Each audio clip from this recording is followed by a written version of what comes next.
Okay. So welcome to all. आज आपण next पार्टमध्ये, सेकंड पार्टमध्ये आपण यूज ऑफ डायमेन्शनल ॲनालिसिसचा जो सेकंड यूज आहे, तो सेकंड यूज आपण काय करणार आहे इथं बघणार आहे. सो काय होता बघा, की आपण फिजिक्समध्ये या डायमेन्शनल ॲनालिसिस जे आपण डायमेन्शन्स वगैरे बघतोय, की त्याचा कुठे यूज केला जातो का, किंवा एखादं एक्सप्रेशन आपल्याला सांगता येतं का, की bye using the dimensional analysis हे आपण इथं बघत होतो. आणि सेकंड यूज जो आपण बघणार आहे, तर बघा, तर काय आहे second use? To establish the relationship between related physical quantity. बघा, जो सेकंड यूज आपण बघणार आहे, to establish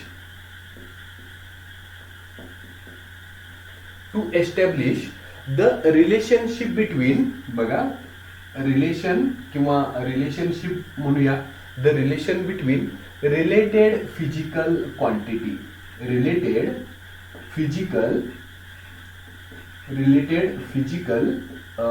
quantity. Okay. So ही काय आहे? तर बघा, एस्टॅब्लिश करणे म्हणजे फॉर्म करणे सगळ्यात महत्वाचं. ओके. सो रिलेशन, आता रिलेशनशिप म्हणजे नेमकं काय आहे? आता फॉर एक्झाम्पल, की सपोज आपण न्यूटन्स किंवा मोशन, काल आपण एक एक्झाम्पल घेतलं बघा, लॉ ऑफ मोशनचं. So v is equal to u plus at. हा, आता इथं काय केलेलं आहे बघा, डिफरंट फिजिकल क्वांटिटीचं काय केलं, एस्टॅब्लिश केलेलं आहे. सो इथं बघा, फेलॉसिटी आहे, इथं सुद्धा फेलॉसिटी आहे, एक फायनल आहे, एक इनिशियल आहे, ऍक्सलरेशन आहे, दुसरं काय आहे रे, टाइम आहे.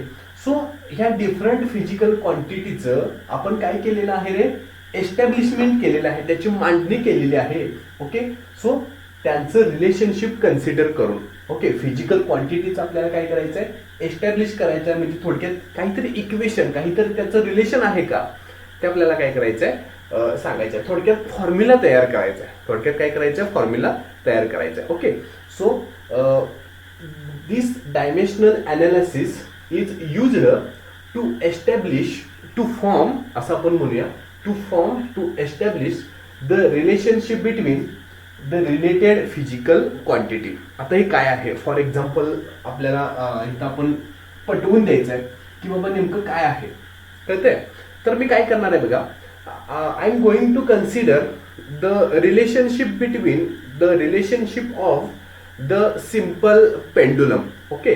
The oscillations of simple pendulum. आता सगळ्यात महत्वाचं मी काय केलं बघा, की तुम्हाला सिंपल पेंडुलम सगळ्यांना माहित असेल. पेंडुलम जर माहित असेल तर थोडक्यात तो घड्याळ आहे, आणि घड्याळातला जो पेंडुलम जो आहे तो टू अँड फ्रो होतो, म्हणजे मागे पुढे होतो. म्हणजे थोडक्यात त्याला काहीतरी सपोर्ट असणार आहे. बघा, त्याला काहीतरी सपोर्ट असतं, आणि त्या सपोर्टमुळे तो काय करत असतो, असं मागे पुढे काहीतरी ह्याला एक बॉक्स असणार आहे. म्हणजे थोडक्यात जड जे आहे, एखादा ऑब्जेक्ट असतो आणि तो काय करतोय, टू अँड फ्रो, म्हणजे मागे पुढे, म्हणजे थोडक्यात एकदा इथं जातोय, त्याच्यानंतर परत काय करतोय, तो इथं जातोय. बरोबर आहे. सो ह्यालाच आपण म्हणतोय सिंपल पेंडुलम. बरोबर आहे. आणि ऑसोलेशन्स म्हणजे काय बघा, ऑसोलेशन्स म्हणजे काय, की त्याची जी मागे पुढे होण्याची, म्हणजे द मोशन जे आहे, ऑसोलेटरी मोशन, किंवा त्याला ऑसोलेशन्स असं आपण त्याला काय म्हणतो, नाव देणार आहे. सो आपण बघणार आहे की एखादा आपण सिंपल पेंडुलम घेतला. सिंपल पेंडुलम तुमच्या घड्याळातला जो पेंडुलम आहे, ओके, प्रत्येकाच्या घड्याळामध्ये नसतो असं घड्याळ, की बाबा ते त्याच्या खाली एक पेंडुलम लटकत असणार आहे. म्हणजे टू अँड फ्रो, म्हणजे मागे पुढे होत असणार आहे. आणि मागे पुढे जो होतं त्याला ऑसोलेशन्स म्हणायचं. ओके. मागे पुढे जो होतं त्याला ऑसोलेशन. आणि त्या ऑसोलेशनचा आपल्याला टाइम पिरियड, आता टाइम पिरियड म्हणजे थोडक्यात काय आहे बघा, time period. Okay. I consider, okay, capital T न मी कन्सिडर करणार आहे. काय आहे time period of that oscillation, that oscillatory motion of simple pendulum. बघा, सपोज स्टार्टिंगला मी इथून सुरुवात केली. बरोबर आहे. त्या पेंडुलमनं स्टार्टिंगला इथून सुरुवात केली, आणि सुरुवात केल्यानंतर इथे गेला. ओके. इथे गेला, परत आणि तो रिटर्न माघारी फिरला, आणि परत आणि पोझिशन 1 पर्यंत आला. ही एक प्रक्रिया करण्यासाठी किंवा हा एक पूर्ण ऑस्युलेट करण्यासाठी की ह्या पेंडुलमला किती टाइम लागला त्याला आपण टाइम पिरियड म्हणणार आहे. हे सगळं आपण 12वी मध्ये अतिशय डिटेलमध्ये बघणार आहे. बट आता लक्षात ठेवा की टाइम पिरियड म्हणजे काय, की माझा पेंडुलम इथून सुरुवात गेला ओके, परत आणि माघारी आला. आपण तुम्हाला चांगलं एक्झाम्पल समजण्यासाठी जो आपण झोपाळ्यावरती बसतोय ओके, पहिल्यांदा जातोय आणि परत येतोय. सो जाऊन परत येण्याचा जो कालावधी आहे, जो टाइम आहे, त्यालाच आपण काय म्हणणार आहे, time period. Okay, the time taken by the object to complete one path. The time taken by the object to complete one path. Okay, एक पाथ कम्प्लीट करण्यासाठी त्याला किती बाबा टाइम लागला ओके, त्यालाच आपण काय म्हणणार आहे, टाइम पिरियड म्हणणार आहे. मग आता आपण काय करणार आहे बघा, की आपण बघतो यूज ऑफ डायमेन्शनल अनालिसिस. मग डायमेन्शनल अनालिसिसचा यूज करून ह्या टाइम पिरियडचं आपल्याला काहीतरी रिलेशन, फिजिकल क्वांटिटीचं रिलेशन आपल्याला किंवा फिजिकल क्वांटिटी घेऊन आपल्याला ती फिजिकल क्वांटिटी एखाद्या फॉर्म्युल्यामध्ये एस्टॅब्लिश होते का, एखाद्या फॉर्म्युला तयार होतो का, हे आपल्याला फाइंड करायचं आहे. कोणापासून, by using the dimensional analysis पासून. कळतंय, by using the dimensional analysis पासून. ठीक आहे.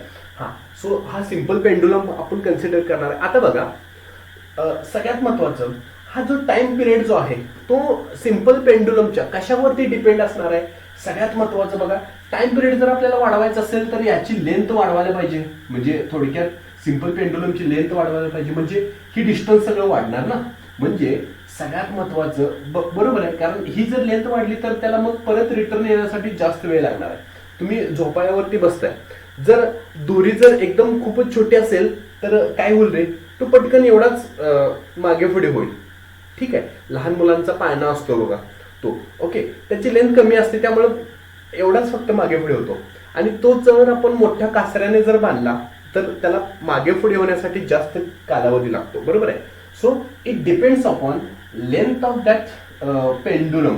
बरोबर आहे. सो सगळ्यात महत्वाचं एक गोष्ट तुमच्या लक्षात आली तर टाइम पिरियड हा कशावरती डिपेंड असणार आहे रे, time period which depends length of pendulum. बरोबर आहे, which depends the length of pendulum.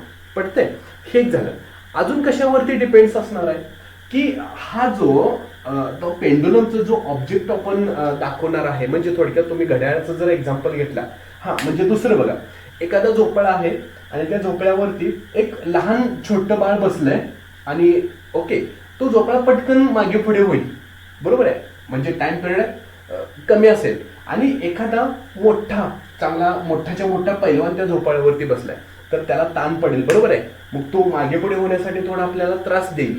बरोबर आहे. म्हणजे सगळ्यात महत्वाचं अजून कशावरती डिपेंड असणार आहे की बाबा जो ऑब्जेक्ट आहे त्या ऑब्जेक्टचा ऍक्सलरेशन वरती सुद्धा काय आहे, डिपेंड्स असणार आहे. कोण डिपेंड्स असणार आहे, टाइम पिरियड डिपेंड्स असणार आहे. कोणावरती, the acceleration due to gravity. म्हणजे एक लेंथ वरती डिपेंड असणार आहे, टी हा लेंथ वरती एक डिपेंड असणार आहे. आणि दुसरं the acceleration due to gravity. बघा, ऍक्सलरेशन ड्यू टू ग्रॅव्हिटी म्हणजे थोडक्यात जी वरती सुद्धा डिपेंड असणार आहे. तुम्हाला माहिती आहे जी ची व्हॅल्यू ही कॉन्स्टंट असते 9.81. बरोबर आहे, किंवा 9.8च म्हणू शकताय. ओके, आता आपल्याला की ह्या सिंपल पेंडुलम तुम्हाला समजलं. सिंपल पेंडुलम समजल्यानंतर त्याचा टाइम पिरियड म्हणजे काय, थोडक्यात एक झोपाळा बघा, आपण झोपाळा आहे, पहिल्यांदा इथून परत इकडे येण्यासाठी किती टाइम लागला बघा. पोझिशन ए, पोझिशन 2, 1 पासून पोझिशन 1 पासून 2 कडे गेला, 2 पासून 1 कडे गेला, किती टाइम लागतो त्याला म्हणायचं टाइम पिरियड. पटतंय, सगळ्यांना हे पटलं असणार आहे. मग तो टाइम पिरियड आपल्याला डायमेन्शनल अनालिसिस नुसार ह्या टाइम पिरियडचं काय इक्वेशन आपल्याला एस्टॅब्लिश करता येतं का, हे आपल्याला काय करायचं इथं टोटली शिकायचं आहे. आणि that is the use of dimensional analysis. बरोबर आहे. सो आता कसं मी फॉर्म करतोय बघूया. ठीक आहे. हा, तर आताच आपण बघितलं की जो टाइम पिरियड जो आहे which depends on two quantities, two physical quantity. First one is length and next one is acceleration due to gravity, that is g. आता बघा, तर आपल्याला काय करायचं नाही, टाइम पिरियडचा फॉर्म्युला फाइंड करायचा आहे, बरोबर आहे. टाइम पिरियडचा फॉर्म्युला फाइंड करायचा आहे म्हणजे थोडक्यात आपण टाइम पिरियड बद्दल काहीतरी लिहायचं आहे, बरोबर आहे. तर सगळ्यात महत्वाचं, माझ्याकडे किती क्वांटिटी आहेत, एक टी एक आहे टाइम पिरियड आपण त्याला म्हणतोय. दुसरं काय रे, लेंथ आहे. सो लेंथ मी एक कन्सिडर केली आणि त्याच्यानंतर ऍक्सलरेशन ड्यू टू ग्रॅव्हिटी आहे आणि जी एक कन्सिडर केला, बरोबर आहे. आणि बाकीचं सगळं त्याचा विचार करणार नाही आता. ओके, सो माझ्याकडे 3 क्वांटिटी आहेत आणि मला कोणाबद्दल इक्वेशन फाइंड करायचं आहे बघा, कोणाबद्दल इक्वेशन फाइंड करायचं आहे, टाइम, बरोबर आहे. तर मी काय करतोय बघा, आय कन्सिडर और वी कॅन से सपोज बघा, प्रत्येक इक्वेशन मध्ये अशी भरपूर आपण रिलेशन एस्टॅब्लिश करू शकतोय. मी तुम्हाला एकच एक्सप्लेन करणार आहे. तर प्रत्येक वेळेला किती क्वांटिटी त्या डिपेंड्स असणार आहेत त्या आपल्याला बघायच्या.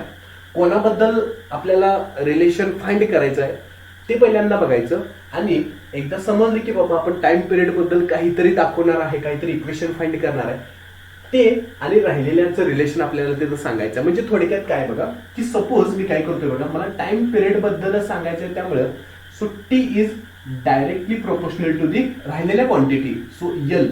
ओके, आणि त्याची पॉवर मला माहित नाही, मी त्याची पॉवर काय लिहिणार आहे, ए लिहिणार आहे. बघा काय केलं, मला टी बद्दल काहीतरी सांगायचं आहे, माझ्याकडे एल एक आहे, so T is directly proportional to the L मी मानला, सपोज केला, मी सपोज कन्सिडर केला आणि त्याची पॉवर जी आहे ती काय केली, ए लिहिली. दुसरं अजून एक आहे अँड, बघा and T is directly proportional to the काय लिहिणार मी, जी, त्याची पॉवर आपण काय लिहिणार आहे, बी लिहिणार. ओके, तुम्ही एनी कॉन्स्टंट घेऊ शकताय. ओके, ठीक आहे. Fear A and B are rational numbers, लक्षात ठेवा. हिअर ए अँड बी हे दोन्ही काय तरी रॅशनल नंबर्स आहेत, लक्षात ठेवा. कोणते नंबर्स आहेत, रॅशनल नंबर्स आहेत. तुम्ही मॅथ्स मध्ये शिकलाय रॅशनल नंबर म्हणजे काय. ओके, तर हे झालं. हा, आता लक्षात घ्या, हे दोन इक्वेशनचा जर आपण विचार केला तर त्याची जी लेफ्ट हँड साइड आहे इथं सुद्धा टी आहे आणि इथं सुद्धा काय आहे, टी आहे. आणि या दोघांचं जर आपण विचार केला तर काय लिहू शकतो रे, T.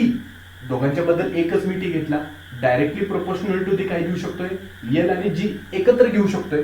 So L to the power ए आणि जी टू दी पॉवर काय घेणार तुम्ही, बी घेणार, बरोबर आहे. असं लिहू शकतोय. आणि याचं हे जर असेल तर याचं हे पण लिहू शकतोय, T is directly proportional to the L to the power ए आणि other T is directly proportional to the G to the power P. असं सेपरेट पण लिहू शकतोय आणि त्याचं एकत्रित मला लिहायचं असेल तर असं. आणि तुम्हाला माहित आहे ह्याच्या आधी तुम्ही असं केलेलं असणार आहे, डायरेक्टली प्रोपोर्शनल साईन जर मला काढायचं असेल तर मला काय घ्यावं लागतो रे, एनी कॉन्स्टंट तिथं मला आणावा लागतो, सगळ्यात महत्वाचं. ओके, सो इथं काय करणार आहे, नेहमी लक्षात ठेवा, एक जर मला डायरेक्टली प्रोपोर्शनल साईन काढायचं असेल तर कॉन्स्टंट घ्यायचा, दुसरं कॉन्स्टंट काढायचं असेल तर डायरेक्टली प्रोपोर्शनल टू साईन घ्यायचं. म्हणजे रिव्हर्स सुद्धा आपण काय करू शकतो, जाऊ शकतो. एक काय सांगितलं की डायरेक्टली प्रोपोर्शनल जर साईन काढायचं असेल, काढून टाकायचं असेल तर मी कॉन्स्टंट घेणार आहे आणि कॉन्स्टंट जर काढायचं असेल तर मी डायरेक्टली प्रोपोर्शनल साईन घेणार आहे. उलट पण करू शकता, बरोबर आहे. आता मला इथं काढायचं आहे तर मी इथं काय करणार बघा, डायरेक्टली प्रोपोर्शनल साईन काढून काय येणार, इक्वल टू येणार आणि त्याच्याबद्दल कॉन्स्टंट काहीतरी के येणार आणि हे राहिलेलं हाय असं एल टू दी पॉवर ए आणि जी टू दी पॉवर काय येणार आहे, बी येणार. पडतंय. So L to the power ए आणि जी टू दी पॉवर काय येणार, इथं बी येणार. ओके, सो इथंपर्यंत तुम्हाला समजलेलं असणार आहे. त्याच्यानंतर आपल्याला काय करायचं आहे बघा. ओके, सो हिअर के जो आहे, K is constant of proportionality. त्याला काय म्हणायचं, constant of proportionality and it is dimensionless. T ला डायमेन्शन्स आहे, टी म्हणजे टाइम, बरोबर आहे, फंडामेंटल क्वांटिटी आहे. एल म्हणजे length, also this is fundamental quantity. G म्हणजे acceleration, this is not fundamental quantity but this is physical quantity having dimension, बरोबर आहे. जी ऍक्सलरेशनचं आपण डायमेन्शन्स फाइंड करू शकतो. फेरासिटीचं फाइंड केलं, ऍक्सलरेशनचं फाइंड केलं, त्याच पद्धतीनं जीचं काहीतरी डायमेन्शन्स येणार आहे. But here K is constant, this is called as proportionality constant and it is dimensionless. सगळ्यात महत्वाचं, डायमेन्शन लेस क्वांटिटी म्हणजे याला डायमेन्शन काही नाही. म्हणजे थोडक्यात आपण जे स्क्वेअर ब्रॅकेट बद्दल काहीतरी विचार करत होतो, डायमेन्शनल फॉर्म्युला जो लिहित होतो स्क्वेअर ब्रॅकेट मध्ये, ते के बद्दल आपण काही लिहू शकत नाही. सगळ्यात महत्त्वाचा तो हाय असाच घ्यायचा, तो हाय असाच काय करायचा घ्यायचा. ओके. आणि तुम्हाला आताच सांगितलं की ए आणि बी काय आहेत रे, रॅशनल नंबर्स आहेत. लक्षात ठेवा, ए आणि बी काय आहेत, रॅशनल नंबर्स आहेत. पटतंय सगळ्यांना? हा. आता मी काय करणार आहे बघा की याचं जे आहे मी डायमेन्शन्स लिहिणार आहे. टीचं डायमेन्शन्स काय येईल रे, सांगा बघू. टीचं डायमेन्शन्स काय येईल, नुसतंच टी आहे. सो इथं डायमेन्शन म्हटल्यानंतर आधी तुम्ही काय लिहिणार, यम लिहिणार, त्याच्यानंतर यल लिहिणार आणि त्याच्यानंतर काय लिहिणार आहे, टी लिहिणार. ओके. आता मला सांगा, टी म्हणजे फक्त टाइमच आहे. टाइम मध्ये मास आहे का रे, नाही. सो यम रेस टू काय येणार, 0. टाइम मध्ये लेंथ आहे का रे, नाही. So L to the power 0. Time मध्ये टाइम आहे का रे, टाइम आहे, किती आहे, एकदाच आहे. So T to the power काय येणार, इथं 1 लिहिणार. पडते सगळ्यांना? पुढे जाऊया. आता सांगितलं के ला काही डायमेन्शन नाहीये, त्यामुळे के हाय असाच, दिस इज डायमेन्शनल क्वांटिटी. बरोबर आहे. हा. दुसरं यल काय आहे, इथं यल आहे. सो यल म्हणजे लेंथ. बघूया आपण इथं काय येईल रे. ओके. सो नुसतंच काय येणार आहे, लेंथ. आता एम एल टी इथे घेऊ शकताय, नाही घेतलं तरी पण चालेल. इथं सुद्धा एम ची पॉवर 0 आली, एल ची पॉवर काय आले रे, 0 आलेली आहे. हे नाही घेतलं तरी पण चालेल, हे दोन नाही घेतलं तरी चालेल, फक्त T to the power 1. So त्याच पद्धतीने मी इथं फक्त एम आहे का, इथं एल ची मी पॉवर लिहायला लागलोय, डायमेन्शन्स लिहायला लागलोय. बरोबर आहे. सो बघा इथं एम आहे का, म्हणजे एल बद्दल मला लिहायचं आहे. मास आहे का, नाहीये. त्याच्यानंतर यल लेंथ आहे का, आहे. किती आहे रे, एकच आहे length. So L to the power काय येणार, 1 येणार. त्याच्यानंतर इथं टी आहे का, नाही, टाइम नाही. आणि ब्रॅकेट रेस टू म्हणजे थोडक्यात हे असं आहे बघा, तुम्हाला समजण्यासाठी एल सॉरी किंवा एम एल टी असं घेऊया. बघा बरं, एम एल टी आणि ब्रॅकेट रेस टू म्हणजे एल रेस टू काय आहे इथं, ए आहे. हा. मास आहे का इथं, एल च्या ठिकाणी नाही, 0. लेंथ आहे का, आहे. किती रे, एकच आहे. ओके. आणि टाइम आहे का, एल कशी नाहीये. So T to the power काय येणार, इथं 0 येणार. पडते. पुढे जाऊया जी. आता जी ची सुद्धा मला काय करायचं आहे, डायमेन्शन फाइंड करायचं आहे. जी रेस टू काय रे, बी आहे. सो त्या स्क्वेअर ब्रॅकेट रेस टू काय केला, बी केला. इथं एल रेस टू ए होता, म्हणजे एलचा आपण डायमेन्शन लिहिलं आणि त्या ब्रॅकेट रेस टू काय केलं, ए लिहिलं. बरोबर आहे. आता मला जी जी म्हणजे ऍक्सलरेशन, आणि ऍक्सलरेशनचं मला काय करायचं आहे, डायमेन्शन्स फाइंड करायचं आहे. काय येतं रे ऍक्सलरेशनचं डायमेन्शन्स, तुम्ही फाइंड केलेलं आहे बघा. तो सर सगळ्यात महत्वाचं, ऍक्सलरेशनचं डायमेन्शन फाइंड करण्यासाठी मला काय पाहिजे रे, ऍक्सलरेशनचा फॉर्म्युला सगळ्यात महत्वाचा काय, व्हेलॉसिटी अपॉन टाइम. बरोबर आहे, व्हेलॉसिटी अपॉन टाइम. कळतंय? हा. आता व्हेलॉसिटीचं तुम्हाला डायमेन्शन फाइंड करायला पाहिजे बघ.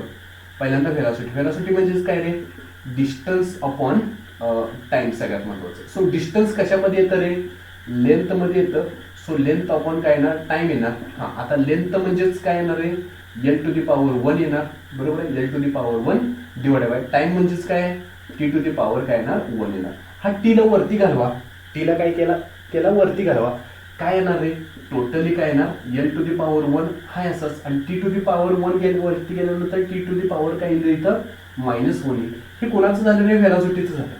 बरोबर आहे. हे कोणाचं झालं रे, व्हेलॉसिटीचं झालं. मग व्हेलॉसिटीचं डायमेन्शन मी आलेलं आहे ती तिथं लिहितो बघा. मला ऍक्सलरेशनचं फाइंड करायचं आहे. So L to the power 1 आणि टी टू दी पॉवर काय येईल इथं, -1 डिवायडेड बाय ऍक्सलरेशन मध्ये अजून एक खाली टी आहे. सो इथं काय येणार, टी टू दी पॉवर काय येणार, 1 येणार. आणि ते टी टू दी पॉवर वरती गेल्यानंतर काय होईल रे, -1 होईल. म्हणजे थोडक्यात काय होईल बघा तिथं. सो वरती एल टू दी पॉवर 1 राहील, टी टू दी पॉवर काय होईल रे, -1. आणि ते वरती गेल्यानंतर परत टी टू दी पॉवर काय होईल रे, -1 होईल. बरोबर आहे. ही टी टू दी पॉवर 1 वरती गेल्यानंतर टी टू दी पॉवर -1 तिथं झालं. बरोबर आहे. आता बघा ह्या टीचं आणि ह्या टीचं मल्टिप्लिकेशन करायला पाहिजे. काय होईल रे, एल टू दी पॉवर 1 हाय असंच राहील, आणि टी टू दी पॉवर -1 आणि T to the power -1. So -1 आणि -1 काय होईल रे, -2 होईल. So T to the power काय झालं, -2 झालं. So this is the dimensions of acceleration. Okay. So ज्यांना अजून काढता येत नाही त्यांनी काय केलं, हे त्या शेजारी देतो, तुम्ही लिहून सुद्धा घेऊ शकताय. ओके. ज्यांना माहित नाही ते, आता मी फक्त एच इथं उचलणार आहे, हे हाय असं घेणार आहे बघा. कुठे घेणार आहे, इथं घेणार आहे. ओके. जीच्या जागेला. आता तुम्ही म्हणाल हा जी आहे आणि तिथं तुम्ही एच काढायला लागलाय, हा सुद्धा ऍक्सलरेशन आहे आणि हे सुद्धा काय रे ऍक्सलरेशन आहे. सो दोघांचं जे डायमेन्शन आहे ते ऍक्सलरेशनच असणार आहे. त्यामुळे मी हा असंच इथं उचलणार आहे बघा. सो याच्या जागेला ब्रॅकेट रेस टू बी आहे, इथं बी मी केलेलंच आहे ऑलरेडी, आणि एल टू दी पॉवर 1 आहे. एल टू दी पॉवर काय आहे 1 आहे आणि टी टू दी पॉवर काय आहे -2 आहे. ओके, सो इथंपर्यंत सगळ्यांना समजलं असेल. ठीक आहे. हा, ज्यांना पाहिजे त्यांनी ते लिहून घ्या. ओके, लिहून घ्यायचं असेल तर तुम्ही व्हिडिओ स्टॉप करू शकता किंवा स्क्रीनशॉट सुद्धा घेऊ शकताय. ठीक आहे. सो बघा, नेक्स्ट स्टेप मी जातोय.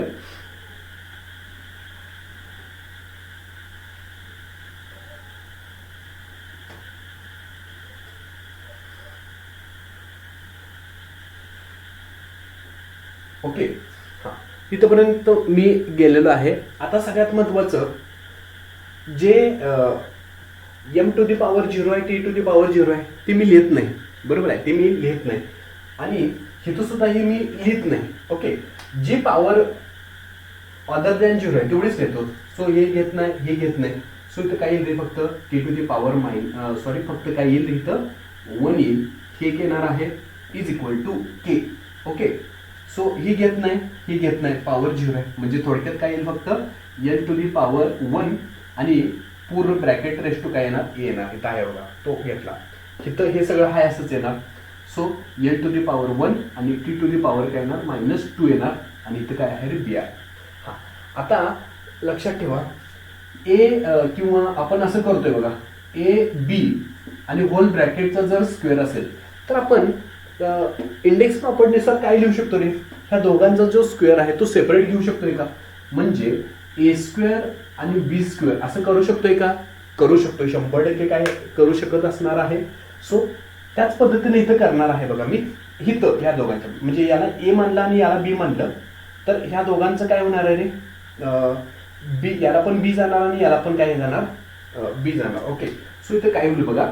So T to the power 1 होईल बघा. काय होईल टी टू दी पॉवर काय होईल 1 होईल तिथं.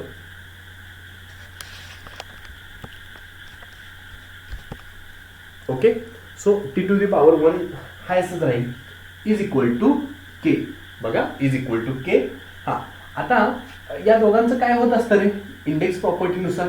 बघा बरं, या दोघांचं म्हणजे थोडक्यात असं आहे बघा, A bracket raise to M bracket raise to N असं आहे.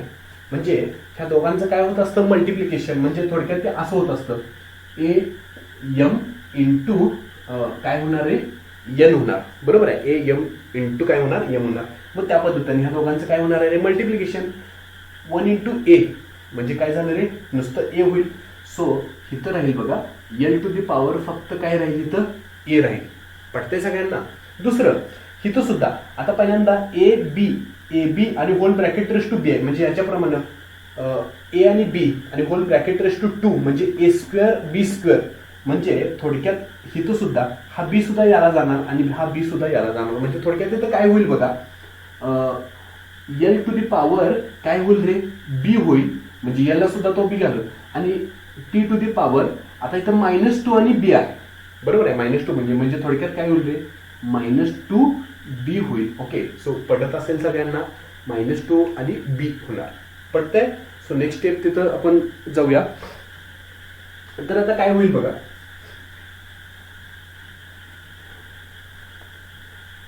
जे मी इथं रफ लिहून घेतोय. सो तुम्ही सुद्धा तुमच्या नोट्समध्ये काय करू शकताय रफली लिहू शकताय त्याच्यामध्ये.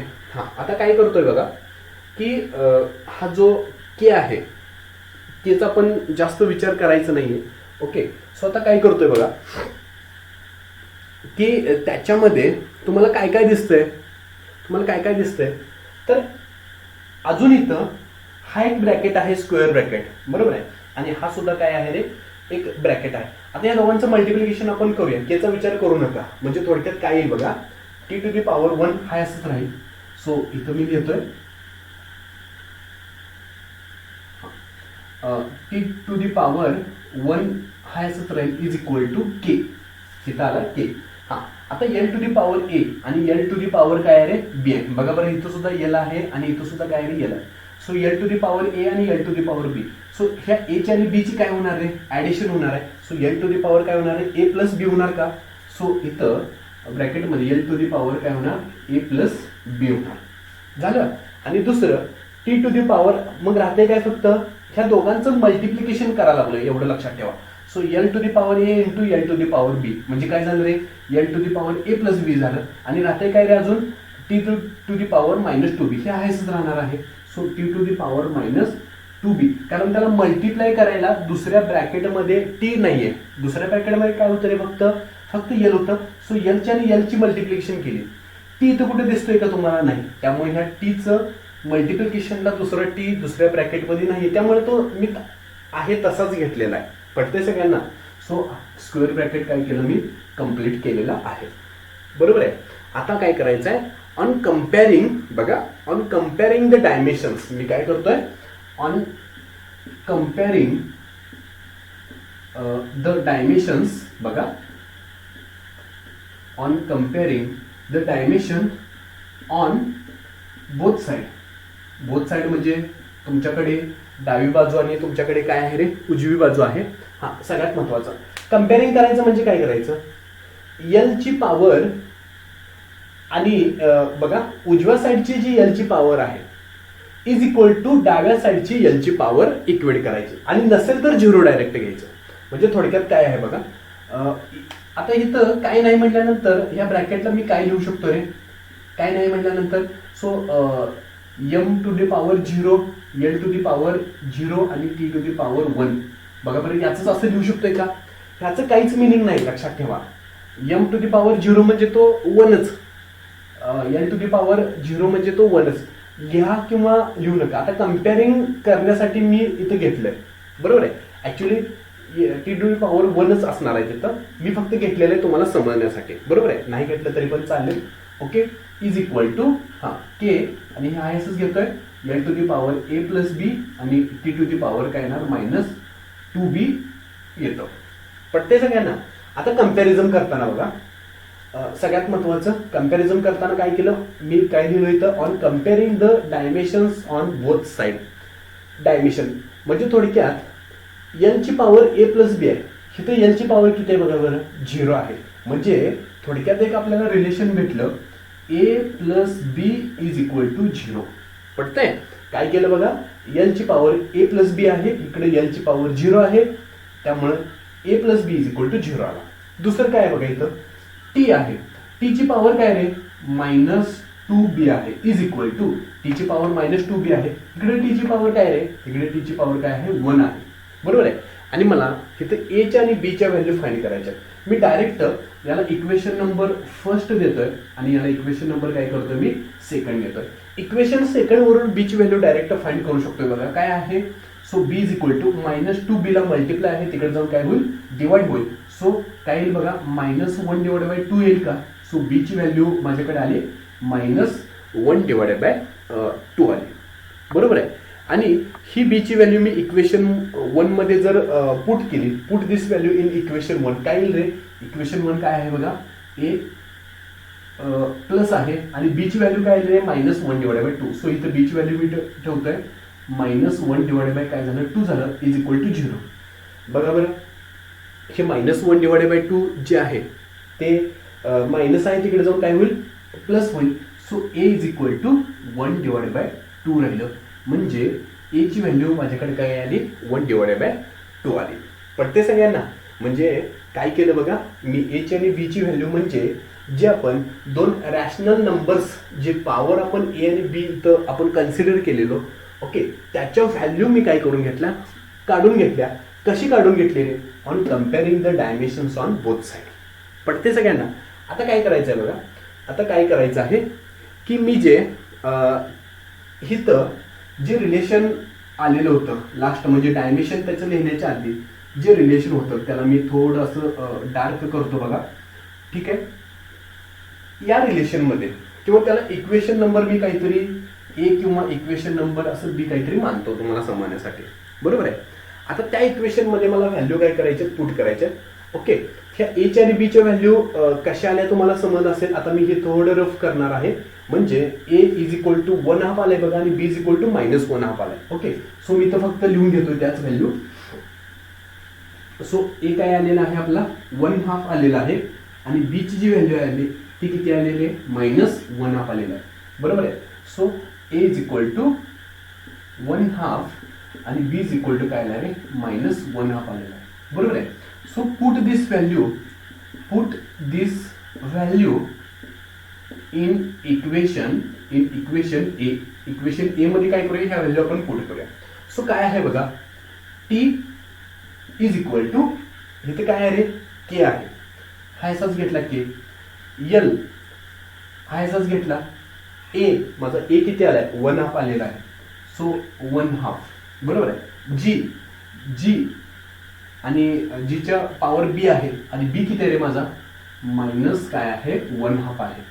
लक्षात ठेवा काय आहे -1/2. आता is equal to T is equal to के. बघा T is equal to K. L ची पॉवर 1/2. बघा बरं, आपण एखादी व्हॅल्यू रूट मध्ये जर असेल, रूट एक्स असेल तर याचं पुढे जाऊन काय लिहू शकतो रे X to the power 1/2. Suppose एखादी व्हॅल्यू क्यूब रूट मध्ये जर असेल तर आपण काय लिहितो रे एक्स टू दी पॉवर काय लिहितोय 1/3. फोर्थ रूट मध्ये असेल, बघा बरं, फोर्थ रूट मध्ये जर असेल तर काय लिहितो रे एक्स टू दी पॉवर 1/4.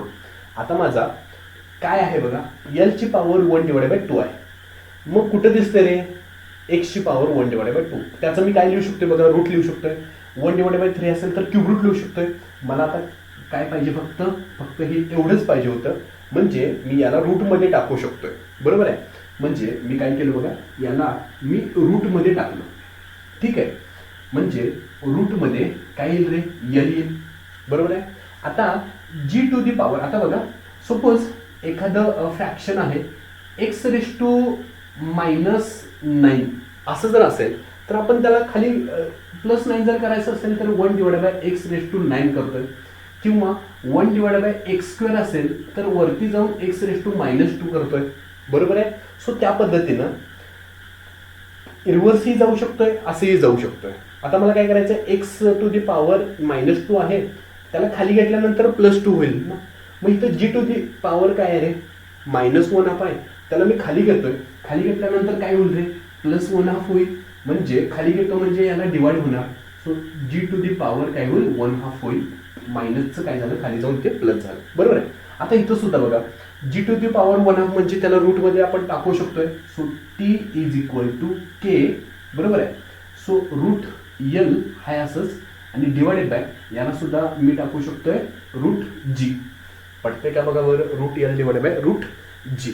आता बघा आपण अजून एक मॅथ्स मध्ये, आता या इंडेक्स प्रॉपर्टी जी आहेत लक्षात ठेवा, मी तुम्हाला फॉर्म्युल्यामध्ये दिलेल्या एक PDF मी तुम्हाला फॉर्म्युल्यांचं सेंड केलंय बघा, की ते सगळं इंडेक्स प्रॉपर्टी जे आपण पहिल्या स्टार्टिंगला जे फॉर्म्युले, हे सगळे फॉर्म्युले आतापर्यंत मी यूज केले स्टँडर्ड, म्हणजे index property A bracket raise to B, त्याच्यानंतर सी किंवा रूटमध्ये आहे. आता इथं बघा 2 रूट डिवाइड आहेत एकमेकांना, तर कॉमनली एक घेऊ शकतोय, म्हणजे थोडक्यात कॉमनली घेऊ शकतोय म्हणजे टी इज इक्वल टू के. बघा T is equal to k, commonly एकच रूट घेऊ शकतोय. सो एल डिवाइडेड बाय काय घेऊ शकतोय जी घेऊ शकतोय. This is the formula of time period of simple pendulum. सगळ्यात महत्वाचं इक्वेशन आहे. ओके, आता आपण काय केलं बघा, आपल्याला माहित होतं की time period of that simple pendulum कशावरती डिपेंड आहे, लेंथ ऑफ दॅट पेंडुलम. झोपाळाचं जो जाणं येणं जे आहे, टू अँड फ्रो आहे, मागे पुढे होणार आहे, ते कशावरती डिपेंड असणार आहे, त्या कासऱ्याच्या लेंथवरती. बघा कासऱ्याची लेंथ जर कमी असेल तर तुमचा झोपाळा तिथल्या तिथंच मागे पुढे करणार आहे, कमी ह्याच्यामध्ये.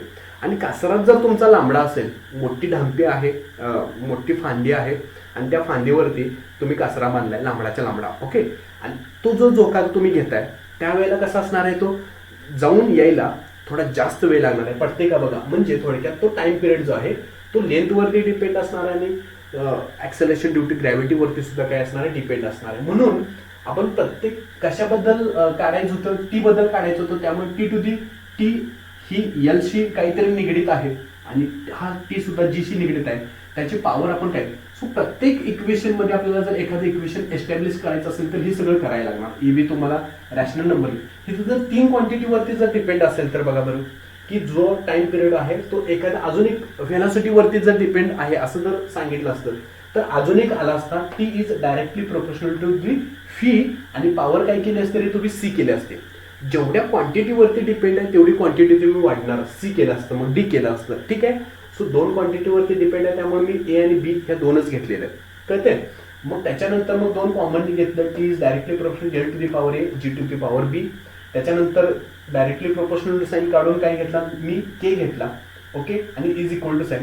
मग त्याच्यानंतर प्रत्येकाचं मी डायमेन्शन दिलं. डायमेन्शन लिहिल्यानंतर मला असं काहीतरी क्वांटिटी आली. त्याच्यानंतर मी कंपॅरिझन केलं. कंपॅरिझन केल्यानंतर मला 2 इक्वेशन भेटली. इक्वेशन भेटल्यानंतर ती सॉल्व्ह केल्यानंतर मला त्या रॅशनल नंबरच्या जे आपण कन्सिडर केलेलं ए आणि बी याच्या व्हॅल्यू निघाल्या. याच्या व्हॅल्यू निघाल्यानंतर मी ह्या इक्वेशन मध्ये पुट केलं आणि थोडंसं सिम्प्लिफाय केल्यानंतर मला टाइम पिरियड सिम्पल पेंडुलमचा मिळाला. T is equal to k in root L divided by काय मिळाला मला जी मिळाला. लक्षात ठेवा. बरोबर आहे.